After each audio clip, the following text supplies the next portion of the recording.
This episode today is going to be all about the Mafia, which I really would love to bring back right now and make Mayor de Blasio go bye-bye.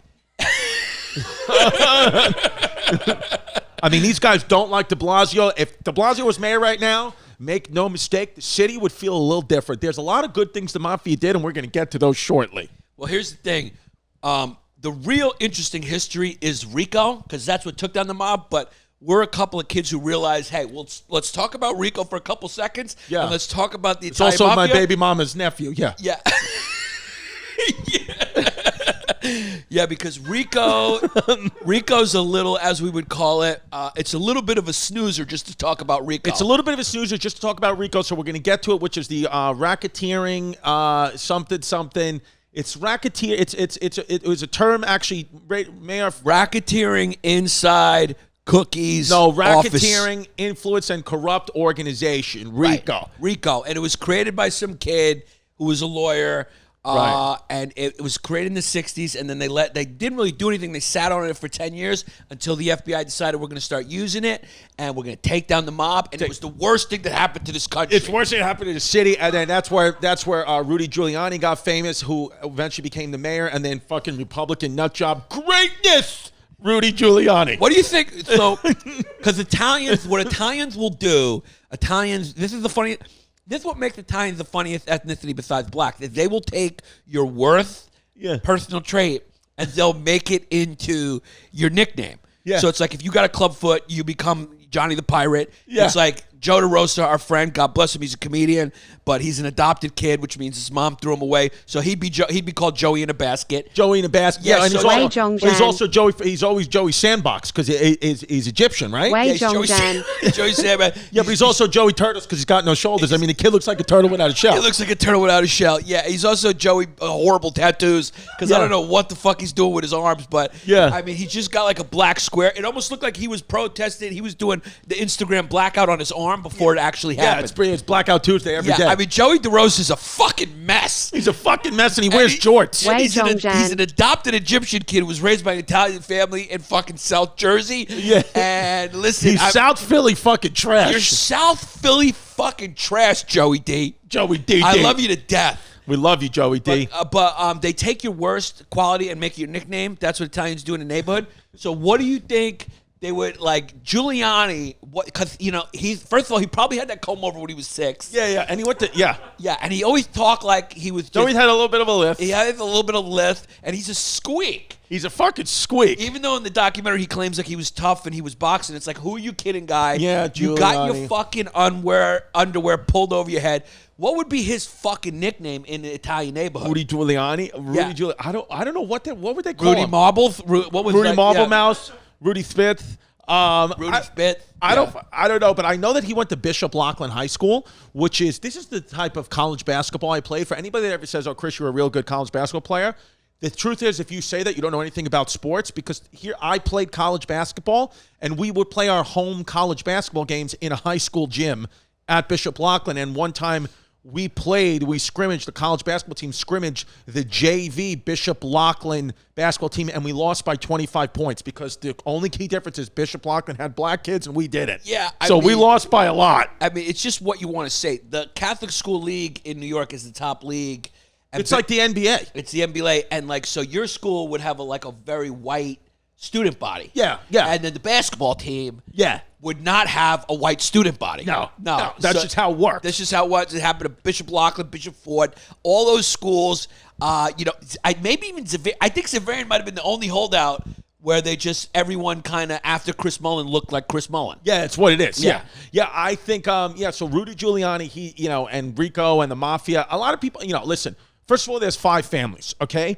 The commission, it's called the commission. There's 5 families, and it's Bonanno, Colombo, Gambino, Genovese, and Lucchese. I think the most famous one's the Gambino. No, that's John Gotti's family. Because that was John Gotti was Castellano. And John Gotti was a star. I mean, the kid was a fucking star. Yeah. He eclipsed everything because he was the Teflon Don, and the kid also would hurt you bad. He'd hurt you bad, and it's one of those things where if like it was around today, like if John Gotti had a TikTok, the kid would do numbers. You know, the kid would have done numbers on his YouTube and his TikTok. He would have, because he was a fucking star. And I gotta be honest with you, I've had not of a run-in with John Gotti, but John Gotti used to do the Howard Beach Cross Bay Boulevard street fair in the late 80s, early 90s, and I was a little kid. I think it was the last time, maybe it was 1990. I was 6 years old. He was giving out free cotton candy to all the kids, and I was there with like my family, and like it's just you would see these guys, and they were like really nice to the kids. If you were white, no, I'm kidding. I was just joking because actually Gotti and these guys, I know Howard Beach is a bad name, and I'm not defending any of the Howard actions. Beach is a type of neighborhood you can't protest at Howard Beach. Listen. Even to today, let me just be honest with you. Let me just be crystal clear with you. Yeah. You can't wherever you're planning, just please, we need you as a producer. Don't go to Howard Beach. It's not going to end well for you if you go to Howard Beach. I'm talking to Antifa. I hate you guys, but I don't want any of you to die. Do not go to Howard Beach. Howard Beach is like if Bay Ridge took steroids every day. Every day. Yeah. At the height of its price, fucking jacked. Howard Beach is real. There's real guys that still live there. Yeah. And I was just kidding. Actually, the Gotti and the Mafia kids, because I would always hang out with like Puerto Rican kids and very culturally diverse when we would go to these street fairs, and the Mafia guys were always nice to everybody. The only problem you would ever have with a Mafia guy, if the thing is with the Mafia, they were in some ways very respectful in the sense that if you were a guy that hit your woman, if you would fucking hit a girl or hit a woman at the festival, you would get your fucking ass handed to you. I'll never forget.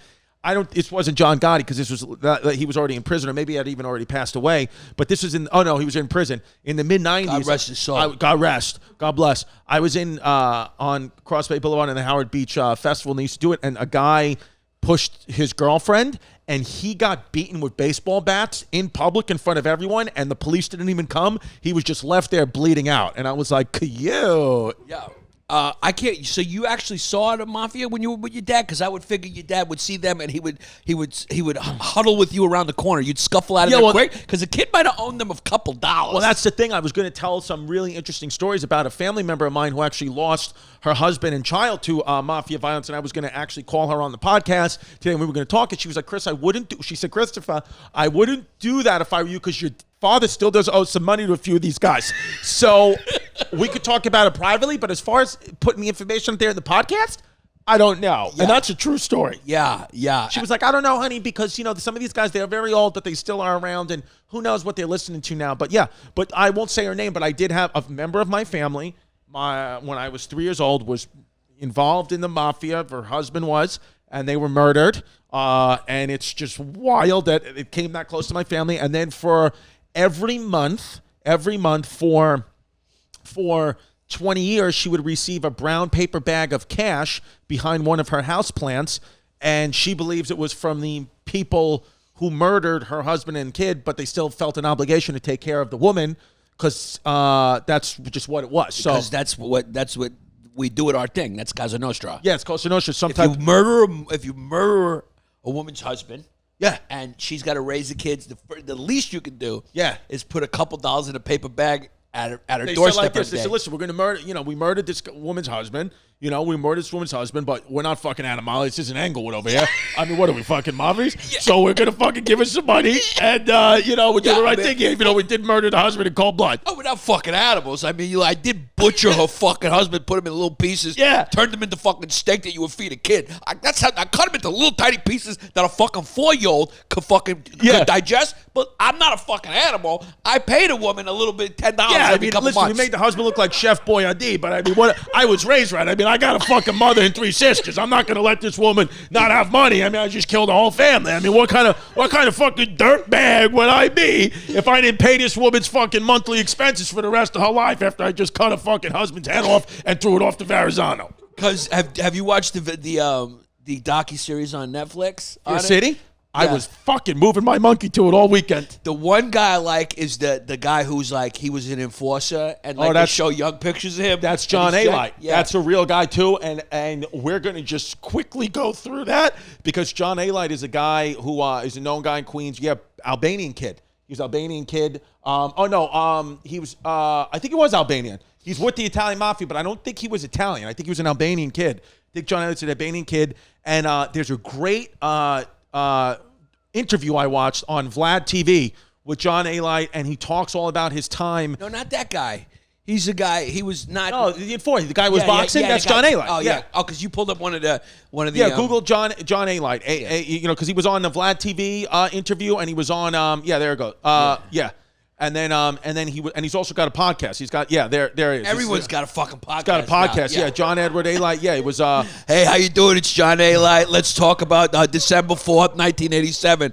I killed 4 people. I asked the guy for the money. Guy said I don't got the money. So I said, all right, now I got to come see you in a different way. That's when I baseball batted him and bent his leg backwards. It's what it is. No, okay, we'll be here next week when I talk about how I fucked your mother and killed your brother. I haven't listened to this podcast, to John's podcast yet, but I would like to, because the interview that he gave with Vlad TV was fascinating, and he's did his time in prison, talks about his experiences, and he does the whole thing with sunglasses on, and it's just so fascinating. And then at the end of the interview, he brings in a guy who was an enforcer like him, who's my age, who then I go on Facebook, I'm like, I got like 12 mutual friends with this guy who's a fucking killer in jail. So, but John A. talks about how it just becomes part of your life and what it is. And it's one of those things where, as you know, I watched this interview with a few girls, me, kid's mom, and some of her friends, and I mean, they were soaking wet watching the interview with this guy. I mean, he's a tough guy. He's a handsome guy, and he's just the definition of a fucking man. I mean, this guy, he can hang up some signs in the studio. He's a real guy's guy. And the problem with talking about, they're open about what they're talking about. They're very open about the Mafia stuff. But the truth is, like, a guy like this, he'll hurt you bad. So you want to just tread lightly. Yeah, you don't want to make fun of him the way that I just did. You don't want to make fun of his podcast. Yeah, you don't want to make fun of. You want to say go like and subscribe. Yeah. To his podcast and follow him on iTunes. And I don't know what else to say. You don't want to call his podcast a potty waddy. He's gonna be like, wait, what do you mean it's a potty waddy? No, it's actually, I'm sure it's interesting because he has a lot of these guys. What's interesting about the Mafia now is, with technology, doing these interviews and podcasts, is a lot of them have served their time, so they can talk openly about the crimes they committed because they can't get tried again. A lot of them, cut deals, got a few years in prison. So it's fascinating to hear what the inner workings of it is. But what they were saying in the documentary Fear City on Netflix was that they are saying it's kind of over, the Mafia. But I don't know if they're saying that because it actually isn't over. I don't fucking know if they're saying what we're supposed to be saying. I don't know. I loved, he had one line in the documentary that just blew me away. That's just Italians, he may not be an Italian, but he hung around Italians, whatever it is, street guys, they come up with interesting ways to say things, funny ways to say things that just are catchy because it comes from just like a place, just like a rhythmic place where he was going down the list of what he did. He was like, first I ask you for the money. You don't got to come to money. I come back. I ask you again. It's never ask, it's ask. I ask you again. I ask you again. If you don't have the money, well then that's when I got to come see you in a different way. Yeah. When he said that, that was my favorite line in the whole documentary. Yeah. Then I got to come back and see you in a different way. Yeah. If someone ever tells you they're going to come back and see you in a different way, it's time for you to move. Yeah, they're not talking about I'm going to see you in some type of alternate reality and we're going to talk about space time travel. They're talking about that you're going to fucking get some bones broken and it's going to hurt bad. Yeah, because that just may become one of our sayings because it's so good. I'm going to hurt you in a different way? No, just, if this kid keeps talking, I'm talking to you, whoever it is, whatever comic out there, I'm going to come see you in a different way. Yeah, next time we'll come see you in a different way. I'll come see you in a different way. It's funny. I would love if ex-Mafia member, if a fan of our podcast or ever hear this, would love to come on and interview them because to make a Mafia guy laugh is really hard. It's almost impossible. I don't imagine that anything I've ever said could make the guy John Alite laugh. I don't think he ever wants to laugh at anything. No, and those guys are... I would love to try to make him laugh. Sometimes they're very funny, but the type of jokes they like wouldn't really get them a deal in today's world. No. The kids like to they like racial humor. They like racial humor, yeah, and you unfortunately... Yeah, it's not humor, it's humor. Yeah, the way you said it, you're from that part. You're from a part of the city. It's just what it is. Yeah, humor, it's humor. It's humor. You got a good sense of humor. I want a good humor bar. I mean, you just said you said a hard humor. Cause you didn't say humor. You said humor. Cause I want a good humor bar, and I'm on the 310 to humor. Yeah. Yeah, they come see people in a different way. They come see me in a different way. Yeah, they come see you in a different way. So the Gambino crime family was the big one. Bonanno, Colombo, Genovese, and Lucchese. Those are the 5 operating families. And they pretty much ran crime in New York City 50s, 60s, 70s, 80s, 90s, even a little bit to the early 2000s. But the RICO Act really came in and destroyed the mafia in a sense, because basically the bosses were untouchable. If a foot soldier committed a crime, it would never get back to the boss. But then when the government found out that they could put RICO into effect, now a foot soldier who committed a crime, on the other side of the country, the main boss would get arrested for it, and that effectively cut the head off the mob. So in essence, now if you're into organized crime, as Yannis was saying earlier, it's better to be unorganized because you have more of a chance of making it. The more organized you are, the easier it is for them to take you down. Yeah, it's almost, and I'm gonna just do the rest of the episode with you. You want to do it like that? I just feel comfortable doing it like this. So I'll just say it like this. What I'm basically saying is, it used to really behoove the guys when we were doing wise guy stuff. Wise guys, when you were a real guy, it used to really behoove us to be in an organization, because this was a way where the boss and the underboss could really protect themselves through the capos were really like the regional managers. Yeah. I mean, it was basically run like a fucking Blimpies. Like a Blimpie. Remember Blimpies? Yeah. I mean, we had you were a franchisee, so the fucking soldiers were working behind the counter. If the fucking if the guy behind the counter stole a couple dollars out of the fucking register, it's not gonna reflect on me, because I'm at corporate headquarters. Oh, yeah. I'm at corporate headquarters in another fucking place. Yeah. So back then we were collecting. They were doing the crimes. They got sent to jail because you could only convict the guy who did the crime, even though I fucking sent the guy to go see a guy in a different way. See him in a fucking different way. Yeah. Yeah. So that's how we benefited. It's funny, too. And also in the Fear City documentary, I remember John A. was talking about something about how when RICO, when it came on the news, and then they saw that, this guy was convicted, that guy was convicted, or Castellano got convicted. He's like, we were fucking trying to figure it out like we're a couple of Harvard graduates over here. You remember when he said that? Yeah. He's like, everybody all of a sudden, he said all these wise guys, they went to Harvard all of a sudden. Yeah. And they're telling me about this and that. I was like, that was funny too. Yeah. I mean, you could just picture him going like, he talking to smart guy, I know you went to Harvard and all that. You went to Harvard, but I mean, let's be honest. If you like sucking dicks too, right? Yeah, it's what. I mean, that comes with the fucking package. You're picking up a buck. What is the podcast? Can we get John A. Light's podcast and promote it a little bit here? Why not? We're gonna have to do something. We gotta do something. You know what? Let's fucking whatever his podcast name is. Let's reach out to him and say you should change the name of the podcast to "Come See Me in a Different Way." John A. Light and Gene Borello. This is the guy, Gene Borello. If you look at the Vlad TV. Go Vlad TV, put in John A. Light, Gene Borello. The podcast, both these guys were on, and I guess they're doing a podcast together. I bet you the podcast is fascinating. Yeah. The Johnny and Gene show. Because can we listen? Can we hear it? Can we just at least hear it? We don't got to see it. Can we hear a couple of minutes of it, or I just want to see. Or can we not? Yeah. I mean, how funny if he turned it on? He was talking about dining room feng shui. Yeah. I mean, he's like, "Hey, what's up? This is John A. Light. Welcome back." The name of the podcast studio is Concrete Podcast. Yeah, I mean, the kid is still jacked. He will hurt you. Okay.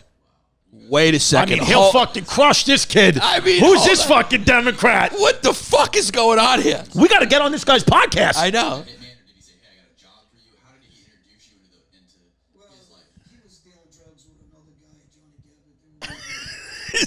Depp. This guy will fucking hurt you. He'll hurt you bad. Yeah. Major. Yeah, I mean, these guys always talk about truckloads. Because in a day in the life of a guy who was a soldier for the Mafia, at some point during the day, he's going to say the word truckload. Truckload. Do you think guys in the Mafia ever just have to dip into a Rite Aid to get some Claritin and take their blood pressure? Do you think these guys ever were like, you know what? I know we got a job. We got to cut this guy up, but I'm sneezing. My sinuses are crazy right now. So can we just stop and get a little Claritin decongestant, and maybe if just no decongestant because the decongestant raised my blood pressure? That was a funny thing when they I was listening to this other documentary where they said they would tap the social club of John Gotti and others before or whatever, and he said, you think mobsters' conversations are real interesting, But a lot of the time, it's even more boring because they know it or suspect they're being tapped. So the guys would talk about spaghetti endlessly. They basically said it's like listening to like a real stereotype. It's like Italian sitting around. It's talking. like listening to a Nimesh Patel album. Yeah, Wei it's like, Zhongzhan. Wei Zhongzhan. I mean, Chrissy Clarice is back. Yeah. That's what happened. You talk. You know what Chrissy Clarice is? It's like a Mafia hit. It's like the way the Mafia kills you. Because you're sitting there, you're talking, and then bang. You don't see it coming. You thought he came as a friend, and bang. Hey, bang, hit you. No, I'm doing that because Nimesh, because a lot Great of you album. fucking FFs, you've been fucking tweeting that Nimesh. Nimesh hit me up and said, what are you guys saying? I said, all good things, babe. So Nimesh, if you listen, you got to come sit. Come sit. We'd love for you to come. Seriously, we'd love for Nimesh Patel to be guests on the podcast. Again, you could sit on the carpet right here, whatever you used to. Wei Zhongzhan. Chrissy's free. I'm kidding, baby. No, Nimesh is a good fucking friend of mine. Is he at Chappelle Camp too? Yeah, he's at daycare. He's at Chappelle Daycare. Yeah. You know what? What it is. It's what it is, cuz. So, can we just shout out the kid from the sign? Yes. This kid, Joseph Dots on Instagram. The beautiful sign we have behind me where Joseph Dots almost sounds like a made guy. Joey Dots. We got our sign made by a guy, Joey Dots. That's Joey Dots. Yeah, he's got a fucking lot of moles. Joey Dots. So we got Joey Dots, Joseph Dots on Instagram. He came down with his lovely girlfriend, met me in Bay Ridge. This is when I was just thrown out of the house, so I had no underwear on, and I was wearing dirty clothes and cargo shorts. But let me just say, when you go through stuff, your Irish skills, like you and Muffin Chops, you guys have that Irish ability to push that down into your secret little dark box and just continue to live your life and put a smile on your face. Because if you notice, like people keep saying, "Oh, your face looks so thin," but my ass.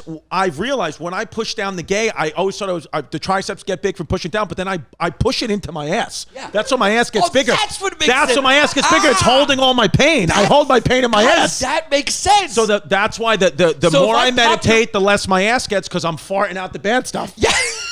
So if I popped your ass, it would go, Yeah. My ass go, yeah. So Joseph Dots made this beautiful sign, drove all the way from Baltimore. Thank you so much. We really, really, really appreciate it. So go follow him on Instagram.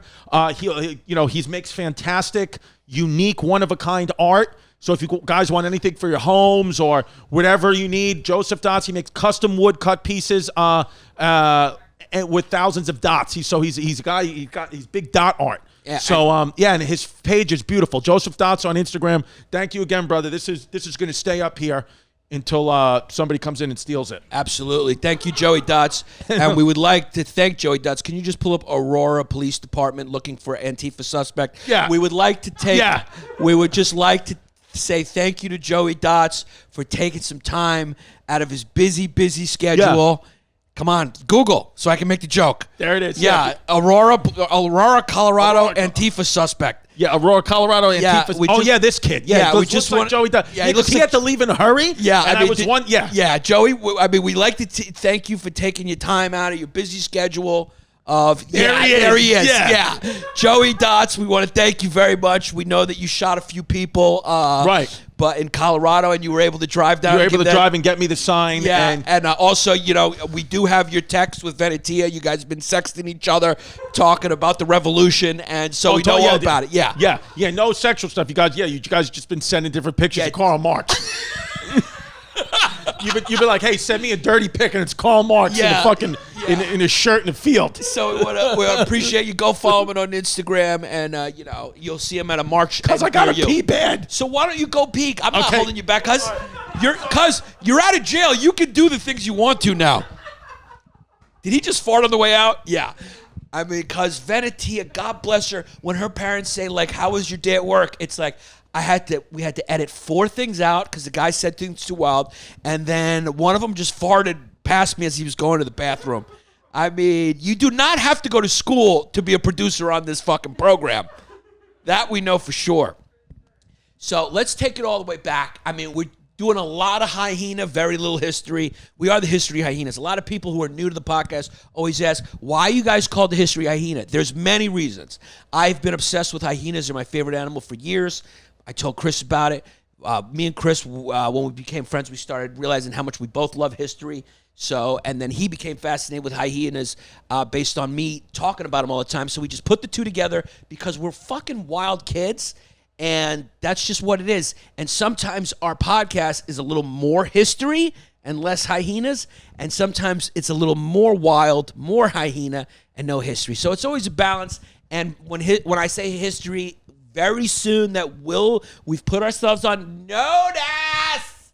And very soon it will be changed to the Herstory Hyenas. So that's just what it's going to be. We will be the Herstory Hyenas coming soon. Christy's washing his hands. Yeah, I got to wash my hands because who knows where that dick's been. Yeah, no, it's been in my hand. That's why I got to wash it. Yeah, that's what it is. Yeah, sorry for farting too close to Evenity. That was uncalled for. After I let it rip, I was like, why did I do that? I should have just farted into the West Elm seat like I've been doing. But I'm going to get better at it. I'm going to get more appropriate. Just been going through some things. So let's take it all the way God, back. that's when I was in good shape and skin, and now I fucking lost it again. You're V, do I look that much worse? No. I look like I put on a little weight. Sweetheart, you're gorgeous. You're gorgeous. Oh my God. Whose blood are you sucking to stay looking so young? Let's just give a shout out to women supporting women or whatever the fuck that was.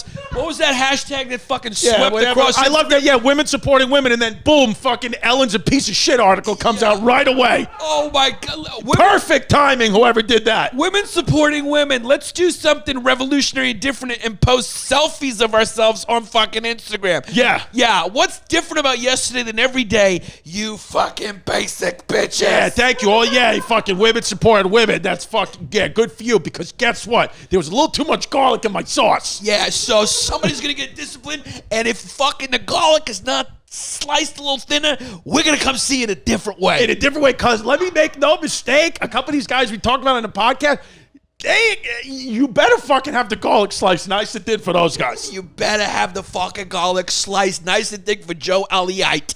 John Aliite, yeah, great guy. Great guy. We're just kidding. We're just joking. No. Yeah. I think we actually talking about he's out there on Fear City, and he's out there. He's got a podcast. So I'm kind of like, hey, brother. I mean, you're in the game too. I mean, hey, it's a very interesting story. Yeah, I just am scared that I just don't want him to come. Well, see you us were going different. wild. I know because I just know how to talk to these people. I was like, I love you. But when the cameras are off, we can go nuts. But no, I'm kidding. We love you. It's what it is. But let's go back all the way to the beginning. The Mafia started in the 1920s. That's when it really kicked off. That's what really kicked off in the United States. I mean, it was going on in Sicily for a while. And I think it's still relatively prevalent in Sicily. I think just in the United States did it really get fucked with. Rico, can you go up a little bit? Can you go up? Doesn't Lucky Luciano in that picture at the top look a little bit like James Mad Dog Mattern? With his glasses just a little bit, we can blow that pick up. Yeah, he's about to. Oh, and by the way, and speaking of the commissioner, listen to our friend James Mattern's podcast, The Commissioner of Comedy. Yeah. If you're looking to start stand up now during the pandemic, it's a lot of opportunity out there. So go ahead and. But yeah, he looks like Lucky Luciano. Holy shit! Was Lucky Luciano the guy that got killed in the barber chair? How did Lucky Luciano die? He died of natural causes. No, he made it to the end. He was natural causes. Yeah.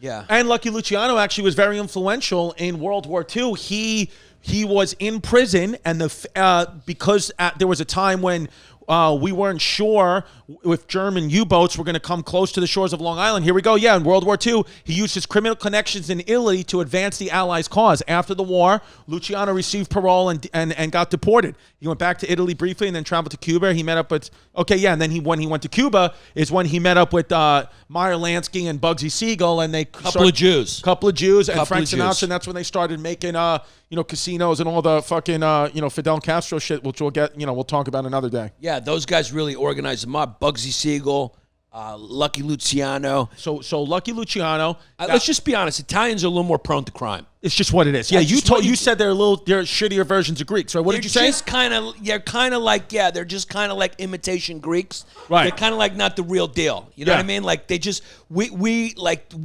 shouldn't have did what we did, which was create logic and reason mathematics, because the Italians just took all that and just started robbing banks and shit. They just know a way to just kind of catch a break. I know there was a I forgot what it was, but now a lot of people have done it. There was a restaurant, I think in Little Italy, that there was like a squid shortage with calamari, fresh calamari.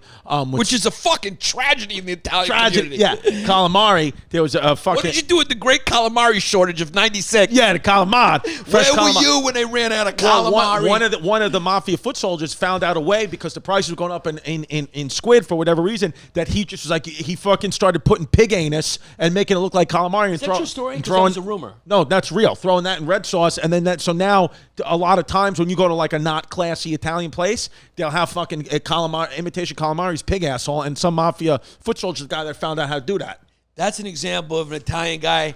It's an Italian guy getting... He's got a good sense of humor. No, it's an example of an Italian guy getting screwed in and making calamari in a different way. In a different way. Yeah, he did it in a different way. And then you have very smart businessmen. There was the man Michael Francesi, who's also in Fear City documentary, and also did a Vlad TV interview. Very, very famous guy. He was like the businessman of this all. I believe it's Michael Francesi, was making something like $5 million a month doing just business deals. And you watch him and you're like, you listen to him and you're like, this guy is so beyond intelligent, but he'll also come at you in a different way. Okay. If you know, here it is. Fear City is one. I personally thought it's one of the best things Netflix has put out in all of quarantine. It's great. And if you Michael want to Francesi, boil down the Sicilian Mafia into one sentence, it's basically that. They say, hey, we're here to do business. We are going to do it this way. And if you don't abide by what we want and how we want to do it, we will see you in a different way. But I believe that the old school mafia guys, I don't know about the new school guys, but the old school mafia guys,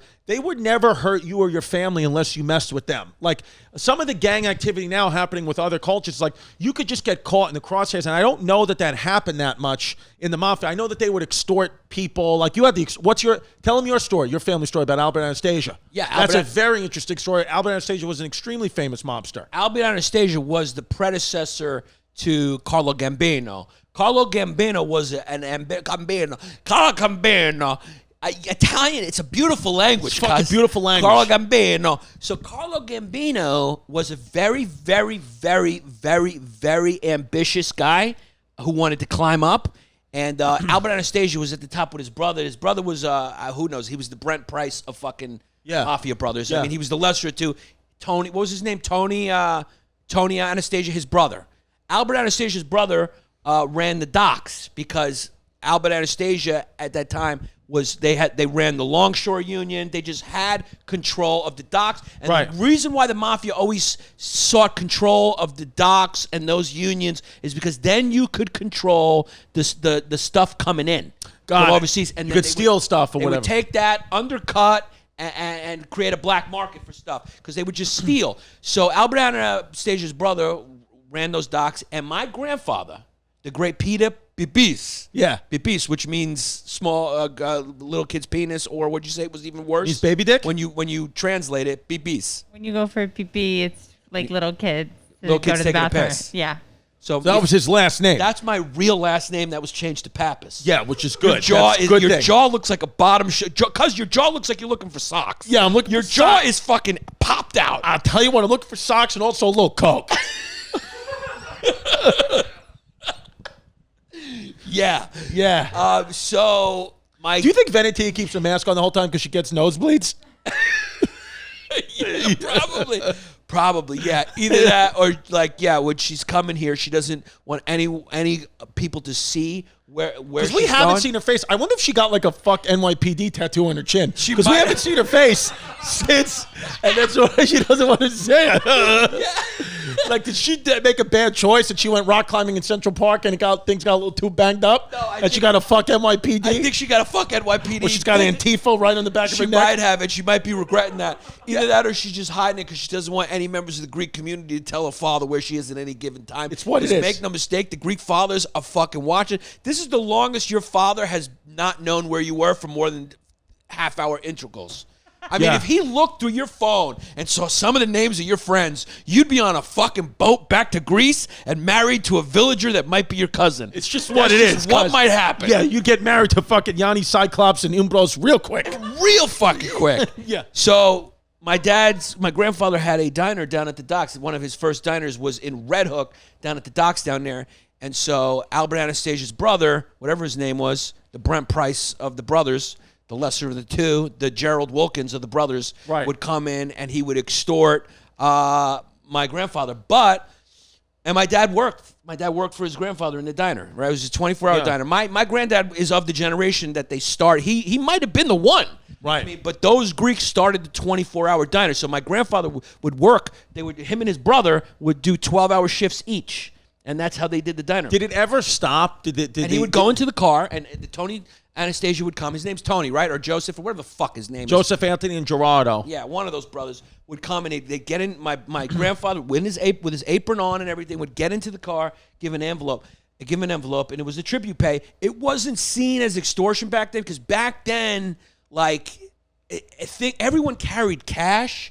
Like, you had cash. People don't remember that world. That was the world that I remember as a kid. It was like, being in your home, you were never safe. Being in your car, you were never safe, because the only form of money was cash. Right. So it's like everyone knew you had cash. If you had cash, it wasn't in the bank, it was on you. So people would get robbed. If you had a cash business, anyone could rob you. Right. So you just went like, let me go with the toughest dudes, pay them a little bit, and it was seen as sort of protection money, because you couldn't rely on the cops. Because if you fucking did something, the cops would put you in jail. You'd be out in a year. But if you rob a business that the mafia owns a little piece of, or is getting paid tribute to, then you're fucked. And people knew to stay away from those businesses. Did at any point did your grandfather have to stop giving up the money? Like, when did it end? Never ended.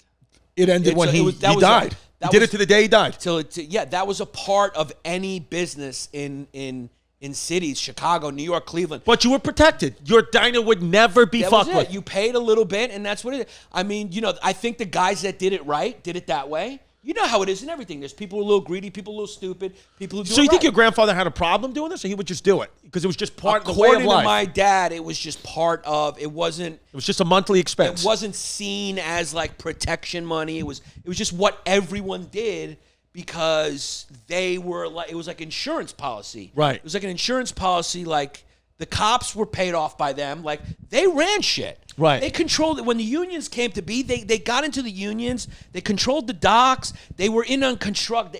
Every era they got in major industries, and they ran the garment industry. It's funny too, because now like they use like more proper terms. My uncle, who lives in, I think, Wayne, New Jersey, they have like private garbage men. So he said he got, he was, the first day he lived there, he goes, some freaking, big guy with a chain comes on. He goes, hey, whatever, I'm Vito. I'm a representative from Waste Management, and we're going to take your garbage. So it's like, and then my uncle was like, I don't want this. He goes, you're going to want us to take your garbage from Bonanza Waste Management. And my uncle still to this day, he said he just leaves the garbage out. There's, they take the garbage. He doesn't have to pay anything, but I don't know how. They must make money somehow from his trash. But even still to this day, in some of these towns in New Jersey, you just have to, the mafia just has these little waste management companies.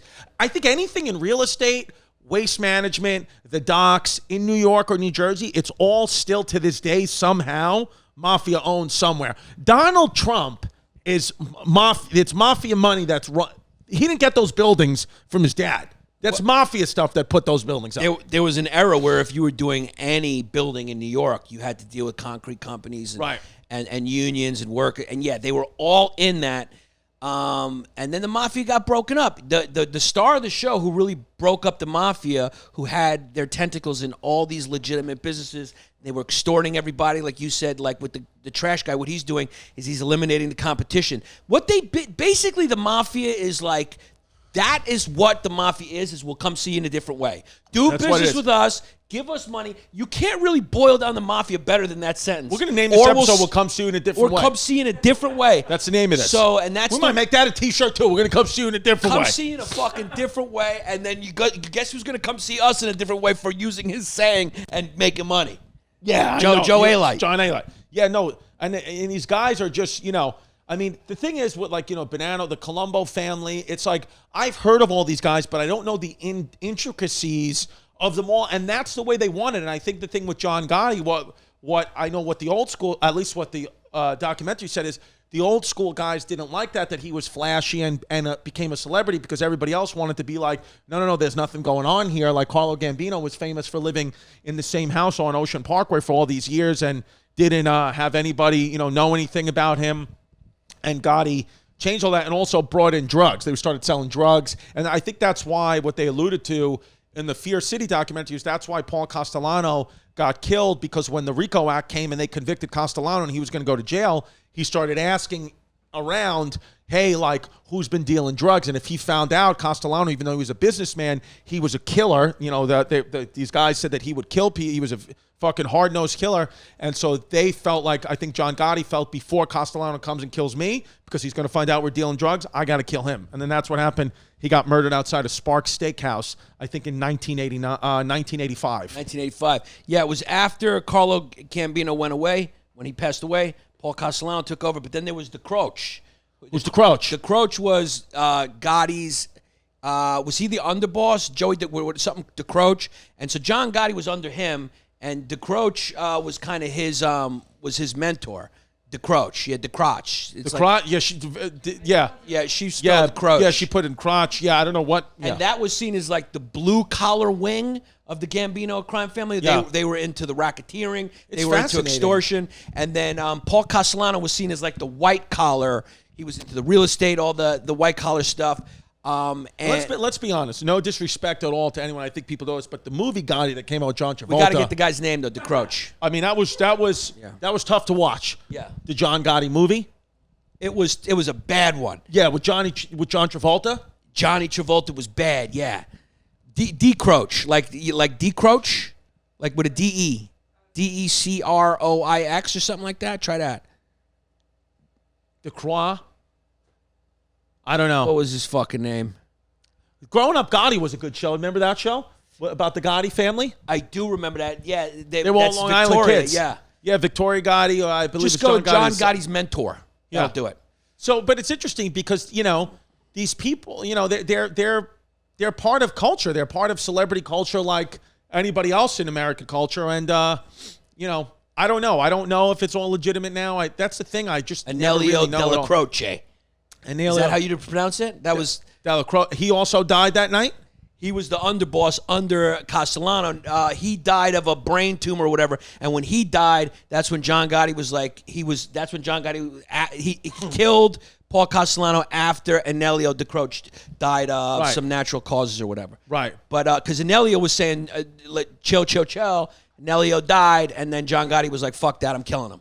Because he thought that Paul Castellano was going to kill him. He was going to rat on him. Everyone started feeling like there was rats in the fucking building. Yeah, rats here, right there, like a fucking, what is it called? The muerta? What do they call the silence? What's it called? The muerta? I don't know. The maramita, the mitamata. Yeah. It's an Italian word for, silent, code of silence. Yeah. The muerta. Yeah, and Italians are funny. I remember my stepmom's really Italian, and my daughter, one time she dropped something on her foot, and my stepmother just took frozen meatballs right out of the freezer and put them on my kid's foot. Just, that's what it is. Did it help? Yeah, it decreases swelling. It's just what it is. They just put fucking frozen meatballs right in the kid's foot. Can you look up the code of silence in Italian so we can give the little people at HHFOD, what's it called? La Cosa Nostra? Oh, that's the little thing of ours. No, that means, yeah. The code of silence is called the Omerta. Omerta. Code of silence, which is kind of broken now.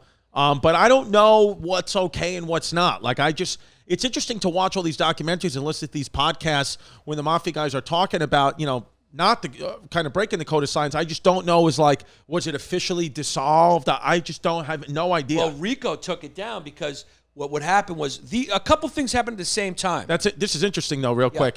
Omerta, the code of silence, all began in Sicily around the 16th century as a way of opposing Spanish rule. That's fucking crazy. Wow. So this all started in the 1500s. The local people were often enslaved by the Spanish conquering party and were often treated very inhumanely by the foreign overlords. The Mafia was born in such circumstances and provided the oppressed Sicilian people with protection, stability, and a kind of pride. The Mafia's vendetta became Sicily's justice system. That's fucking awesome. I didn't know that. Did you know that's been around since the 1500s? I didn't know that. I just knew it was some inbred Sicilians doing things their way.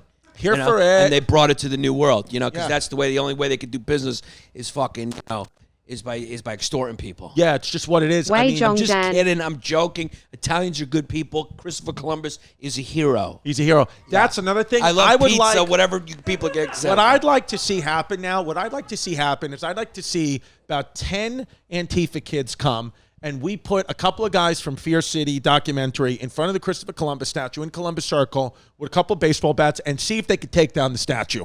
Let's say if we get let's get the whole city of Portland versus a couple of Italian guys with baseball bats in front of that statue, and let's see who wins. That would be a great show for us to pitch to True TV. Say, here's what we're going to do. Yeah, baseball's canceled because coronavirus, so we got a new type of baseball. Here it is. Yeah, here's what it is. We invite a bunch of, we see who can get the statue, if they can get the statue down. Because that is like the funnest game of American Gladiators I've ever heard. We got John A-Light and these other guys. You got them standing there with baseball bats, MLB-approved wooden baseball bats, Louisville Sluggers, and then we'll take all these FCFs from Portland with the shaved blue hair and the signs and whatever, don't misrepresent my gender, all that. And we'll say, all you got to do, there's 30 or there's 2 of them, all you guys got to do is take down the Columbus statue. You got an hour to do it. Let's see who wins. And then it's just going to be like Royal Rumble, just these guys fucking lighting them up. I mean, lighting them up and watching them explode into fucking Bernie Sanders stickers would be amazing. Yeah, because the thing is, Christopher Columbus is an Italian icon. You're not going to get down that statue of Christopher Columbus while these guys from Fear City and these podcasts are still alive. You ain't getting that Columbus statue down. Yeah, and the irony is Christopher Columbus was an Italian kid,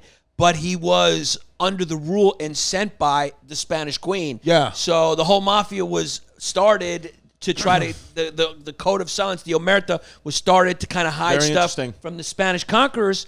But guess what? Christopher Columbus worked for a Spaniard himself. It's what it is. It's what it is. Es lo que es. It's what it is. So, yeah. So, I mean, But you know what's really interesting? Mafia. Yeah, go ahead. Yeah, no, go ahead. I was going to say, Mafia guys make deals, though. They're always guys make deals. I don't know if we've told the story in the podcast before. Did we ever tell the story about me in the funeral home? Have we told it on the podcast? Or we've just told it to each other. Yeah, we have told in the podcast, but it was at the beginning of us doing the podcast. So tell it again, because there's a lot of new people who've joined who haven't gone that far back.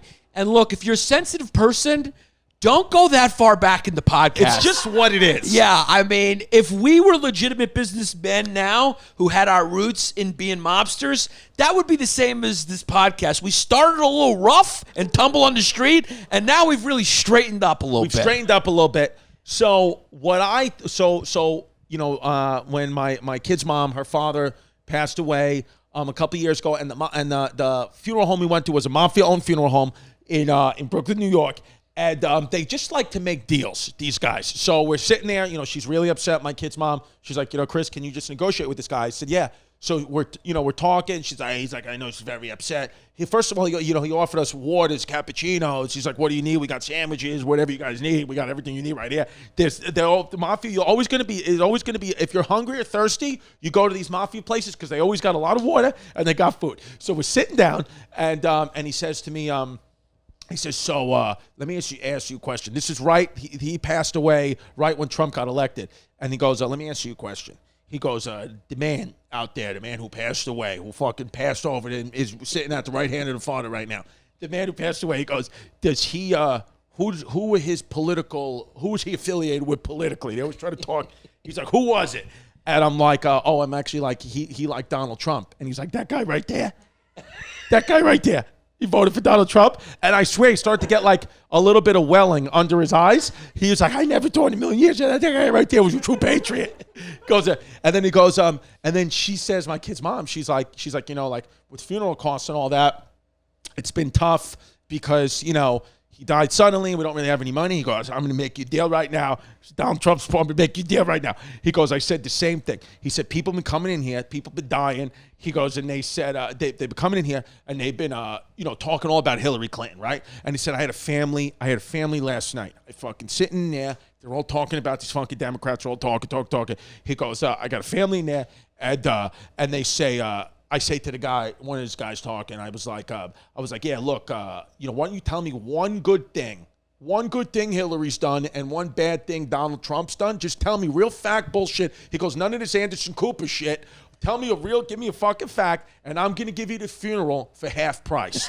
He goes, guess what? They paid full price because they got nothing. He goes, if Hillary Clinton would have won, let me tell you, and he's telling me this while my kid's mom is like crying, mourning her father. He's like, if Hillary Clinton would have won, I'm telling you right now, everybody would be out in the streets cutting their dicks off. Thank God, Donnie T won. And then he gave us, not only did he give us the funeral for like maybe 50, 60%, not 50, 60%. He gave us a really good deal. I don't know the exact numbers, but he put a Make America Great Again wreath in the casket.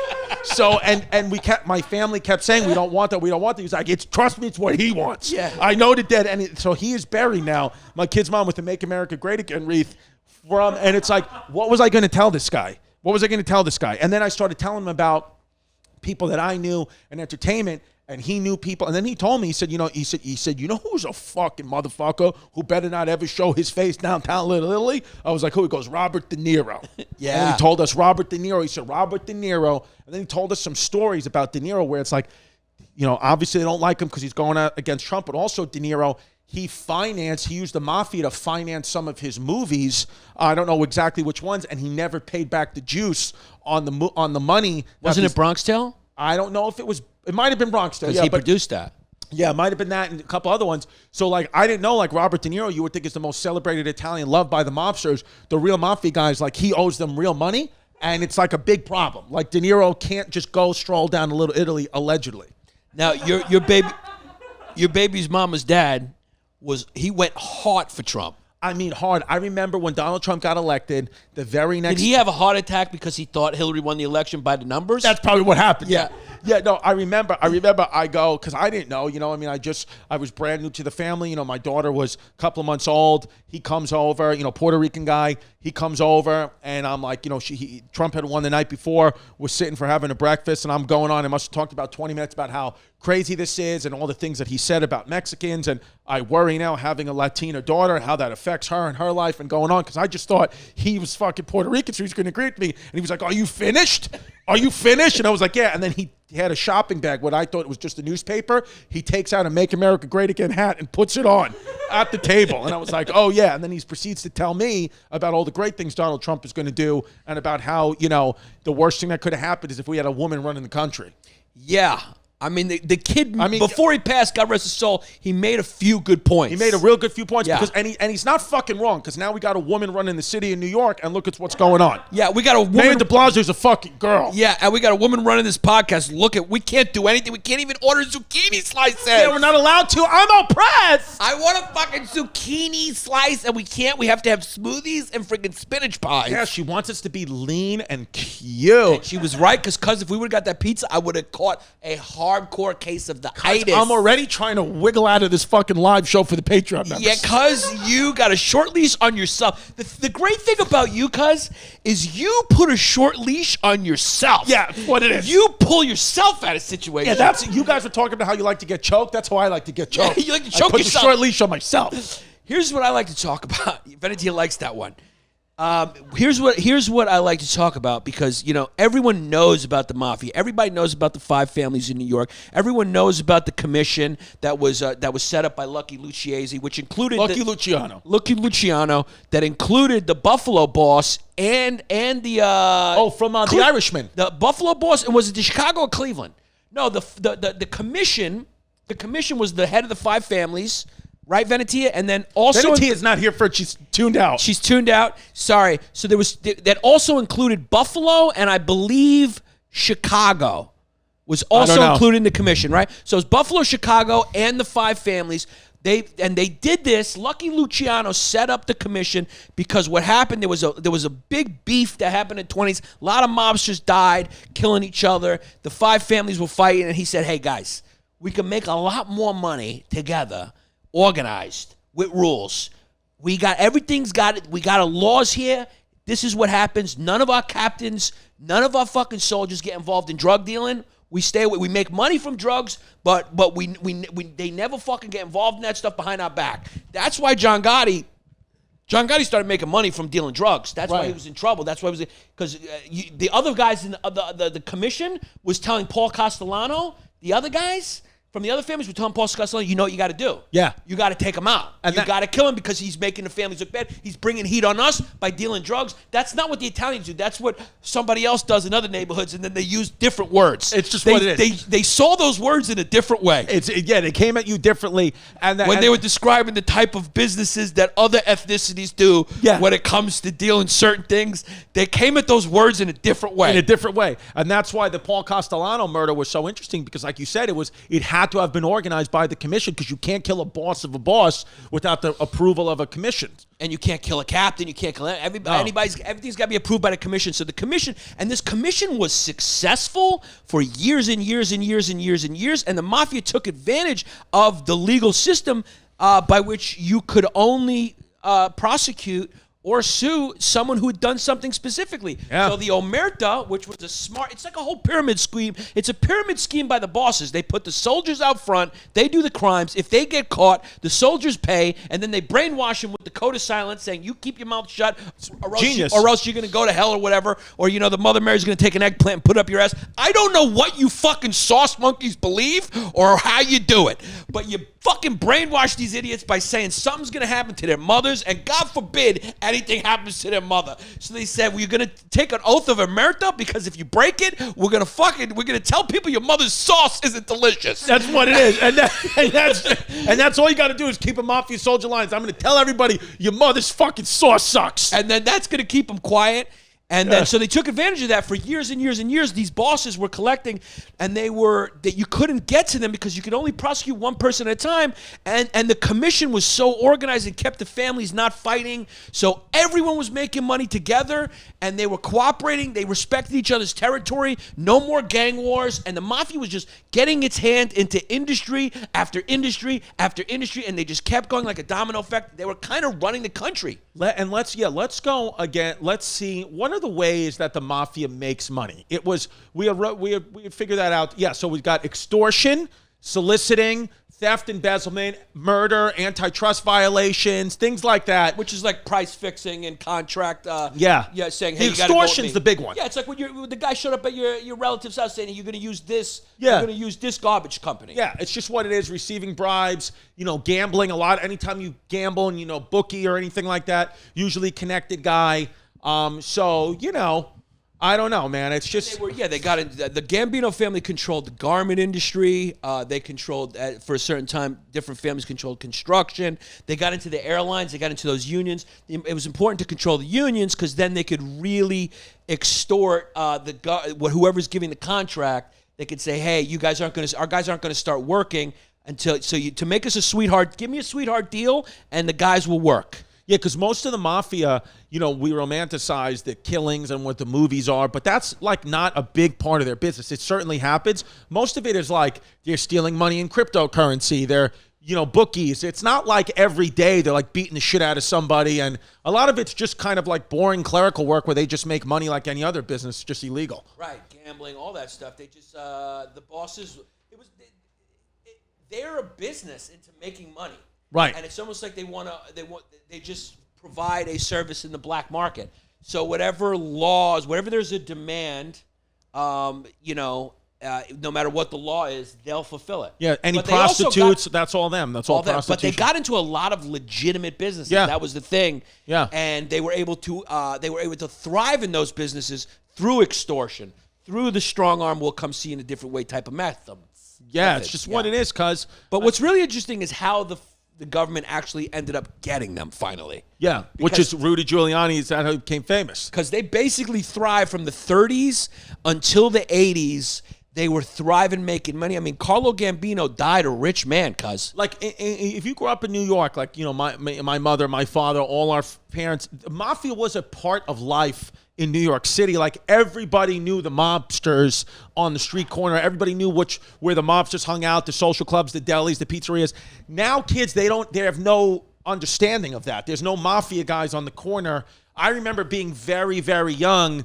I have very little memories of it in the early 90s of, like I said, with Howard Beach or knowing the mafia guys own that bakery, or, you go to Staten Island, you give this guy a couple extra bucks, or, whatever it is. But that all ended when I was a child. Did you remember? Because you're a little older than me. Do you remember mafia stuff? Oh, yeah. I mean, in Park Slope? I remember. Yeah, in Park Slope down. There was 2 Toms on was it Third Third Avenue. Avenue. So the mafia guys would go there. They'd go to Monty's, which is on Carroll Street. You would see them. You would see them all the time. All those restaurants were cash businesses, pizza places. Yeah. It was Julio's restaurant in Coney Island, there would always be a mafia guy would go, and my grandfather would always sit with his back against the wall, and he had a gun on the table. I remember that as a little kid. I worked in the nightclub business too, in the early 2000s before I started doing comedy. late 90s, my friend, you know, so they were in that. The Mafia's in that too. Yeah. They're just around. So Yeah. wherever there's a cash business, especially in the old way, the Mafia would be around. Cargiulio's was funny in Coney Island. It's still there. It's a great Italian restaurant. Anybody who walked in, at least I remember in the early 90s, you had to have on a suit jacket. They wouldn't let you in if you didn't have a suit jacket, even if you were a kid. I remember being like, 8, 9 years old, and we had just come from Coney Island Beach. I was in a bathing suit, flip-flops, and a shirt, and they're like, the kid needs a suit jacket. And my grandfather was like, he doesn't have a suit. I mean, he's a kid. So they went in the back, and they gave me a suit jacket. So I was wearing like a grown man suit jacket with bathing suit shorts and flip-flops. I looked like Mikey Muffin Chops going to a wedding. Which is, and also when you did your Letterman set, you also looked like you had a jacket that was a little too big. Yeah, I had a little too big of a jacket on. Go check out my Letterman set. I bought that suit off the rack from Joseph A. Bank on Comac, Long Island. Right before the David Letterman show. Just to do Mr. Letterman the very next day, because make no mistake, I wasn't a kid that had a lot of suits and things like that, things of that nature. I didn't have any of that stuff, so I bought an off-the-rack fucking Joseph A. Bank suit for the David Letterman show. And my agent, who was a female agent at the time, lied to me and said the suit fit perfectly. And then told me later on when I left the agency that I did not look good on that show. That's what it is. You look like a big, strong kid, though, so it was good. Big, strong kid that's really scared. Because the thing is with me is I could be good in the Mafia because, like, to go bury a body, like, I can't do it because I'm scared of the dark. Yeah, plus you'd have anxiety attacks, you chew your nails off, and you got a big fucking mouth, too. Yeah, I got a big mouth. You got your butt is big, but your fucking mouth is bigger. It's bigger, yeah. Me and you would be put down because we got big fucking mouths. Yeah, I mean, I'd be fucking literally killed somebody yesterday. Dismember that I'm talking about it on the podcast. I'm like, oh, we're on the Patreon. It's fine.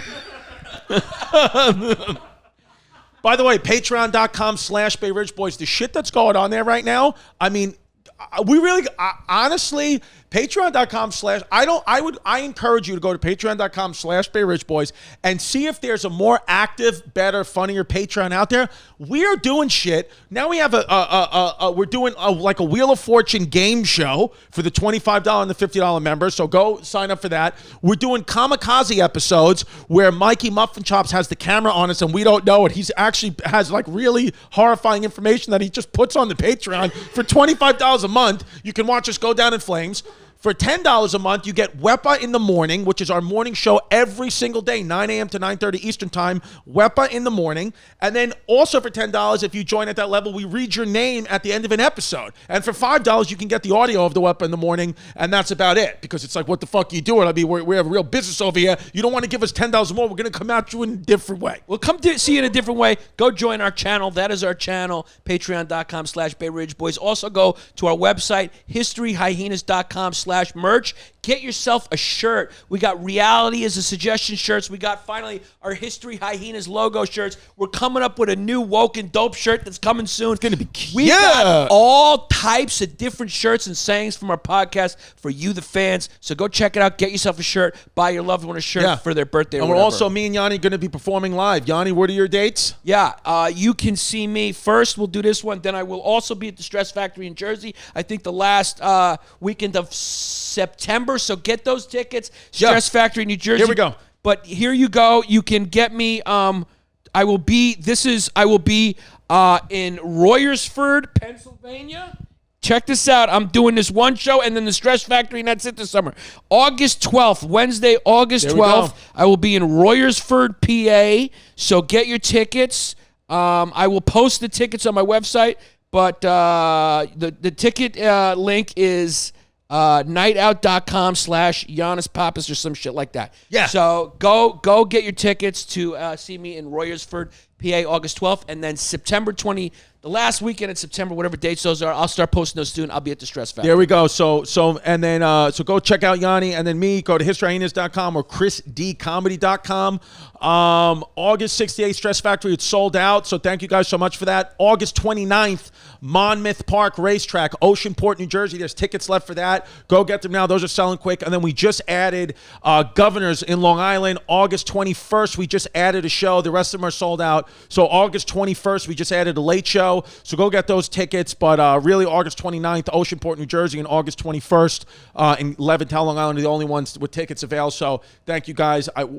No meet and greets, no selling merch. Just going to see the show, and then we got to go. So just understand that. And then all outdoors and socially distanced. Me and Yanni are only doing outdoor shows, and they're only doing socially distant shows because you don't want to get anybody sick. Exactly. It's a safe environment. bring your boo-boo, go Yeah. out there, throw your mask on, have a good time. You know, just when you take your drink, just take your mask down and sip the drink. Sip the drink, and that's it. Yeah, That's all you gotta do. Yeah, stick a mozzarella stick up your ass if you think the jokes are funny. Okay, so without further ado, we go to patreon.com/BayRidgeBoys. We're going to read out the newest members of the matriarchy. We always encourage a fun name. We love to do this. Our favorite part of the episode. So here we go. Leading us off is OlympianBeard.com. Go to OlympianBeard.com. This guy is a Greek guy. He's got beard products. He didn't have enough money to promote because, I mean, the kids just got to get a little bit more screwed in. But we did just read his name quickly, and that's about it. Yeah, we like to support Greeks. Also, OlympianBeard.com. Send me some beard products because I'm growing my beard. I often grow my beard. So send some free stuff to our P.O. box. Talk to the Greek princess,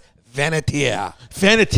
Okay, hold on real quick. Let me just get the Patreon names up. We could just edit this in. We've lost the cable signal. Did we? Yeah. Oh, that's V. Oh, you that's took it down. So we're good. We're good. Okay, here we go. So I'm going to read them off. So that, OlympiaBeer.com. Then we got Enya, Mills Pap, Miguel M, Kai Igawa, Shannon Frazier, John K, Moist Lips for Yannis's tits. Yeah, hold on up. the list, or Drexler? Yeah, that is Moist Lips for Yannis' tits is going on the list. Wow, there we go. Okay. Yeah. Tom Mortimer, Henry Jankowski, Michael Evans. Then we got Fred, my friend saw my piece, and now I'm called Accordion Dick Stanky Nips. List. On the list, yeah. Then we got, in 2015, Chrissy fingerbanged my asshole while yelling racial slurs, #MeToo, #Black Trans Lives Matters. It's that's going nowhere, but we feel you. We feel you. Then we got Steel Pipe Izzy, my Nizzy, half Ashkenazi, heavy on the Nazi. Drexler, because it's got the word Nazi in it, but very funny. Very funny. Then we got Ryan bringing the straight white male back. Then we got Jack. Then we got de Blasio 2020, Derek Owens, half African. Then we got Make No Mistake, Antifa's leader, Venetia, did 911. Oh, did 9/11. Did 9/11, Sorry. yeah. Sorry about that. Then we got Squat Shit. Wait a second. Squat Shit's a chicken finger that gets a Drexler. Okay. Then we got Adam Cristallini, Jeff Lawrence, Jake Walker. Then we got Chrissy D, P, me, Yanni, P on me, because make no mistake, I got the marriage license signed for all three of us. Any polyamorous relations. Okay. There Too you go. long. Went for it, though. Good effort. Then we got Marshall Martz, Connor O'Neill, Melaku, Amory Blaine. Then we got Yanni Punani. Then we got Yanni Punani's a chicken finger Drexler. Nobody's done that one. yeah. Yeah. Then we got Becky with the good fumes. On the list, chicken the- finger. That is the best example of a chicken finger. Then we got Corey Benvenidez. Then we got Nikita, the Slavic squeak. But make no mistake, I'll pay Chrissy a $3 bill to show me his Prussian piece at Brighton Beach. Bordansky. Drexler for the Bright Beach reference. Then we got Dan Gleasack, Clarence, Teresa Warren, Roy Nielsen, Tyler Winters, Jordan. I splooged in feta and fed it to my Aunt Aquanetta Frena.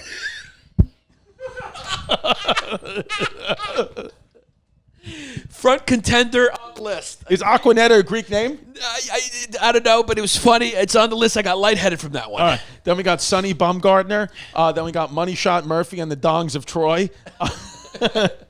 Then we got Garrett, Captain Whit Cannon. Then we got Spencer Seabrook, Father Bill Russell, Slam Duncan off the throat muscle. Whoa! Yeah. Whoa! Yeah. Once in a while we get wowed. Wow. That's gonna be the winner. Unfortunately, put him in. He's the number one. He's put just everyone else is a Drexler. Then we got Make No Mistake, cuz I'm a $3 bill named Buzz. And then we got another chicken figure. This could just contend with throat muscle. This is Zach Lives Matter. Chicken figure on the list. Yeah. Then we got the Bay Ridge Boys, a.k.a. the Ridgewood Queens. Put him on the list. Yeah. Jesus Christ. Then we got Julio Landa. Then we got Sam feeling super because Chrissy cleaned out my pooper with an ice cream scooper. Cooper. On the list. Then we got Daniel Rocco. Then we got Wow Yanni. This one is definitely on the list. Come here, look what it says. This one is for sure on the list and not Drexler. Okay. Then we got Then we got Soul Design TN Tennessee. Then we got Christos Sharakas Robertson. Then we got Lauren. Then we got Assassin Bleeds Out, Mike Glancy, Care Bear, John Cruz, Cooper Skelly, Nathan Cowan, Will, Colin Allison, Cackle My Cuckle, Chrissy Carries My Ass Crease. Good attempt. Then we got Captain Cocoa Puff. Then we got Jenna. Captain Cocoa Puff is a nice, sweet chicken finger. Throw him on a Drexler. Then we got Joey, been holding my dump so I can eat zucchini slices off my baby bump. Make no mistake, 2020 is for the Trump Turnbull. Yeah, throw him on the list. Yeah, throw him on the then list. that's it. Yeah, that's it. Anyone who can take the zucchini slices and do something good with it like that deserves a list. We got a nice, tight, solid, good list right here. Let's hear. I want to hear them all one more time because there's only a few of them. Oh, you know what I mean? Oh, Okay. you're not taking? Okay. Oh, sorry. I thought So you who had do we him. got? I thought you had him. We thought you had him, V, but we forgot. Oh, wait, did you? Okay. Did we have? we don't Did you remember make them which green, one's who. though? Oh, here we go. Yeah. Moist lips for Giannis's tits. Goody. Not Becky gonna with win. the good fumes. Wow, hold that one because that's a good strong chicken. Jordan, finger. I splooged and fed it to my Aunt Aquanetta Frenna. It's a goodie. It's gonna lose though. Father Bill Russell slam dunking off the throat muscle. This is the front runner right there. Zach Lives Matter. Shit, that's a good one. The Bay Ridge Boys, a.k.a. the Ridgewood Queens. Okay, he's losing. Joy, been holding my dump so I can eat zucchini slices off my baby bump. Make no mistake, 2020 is for the Trump Turnbull.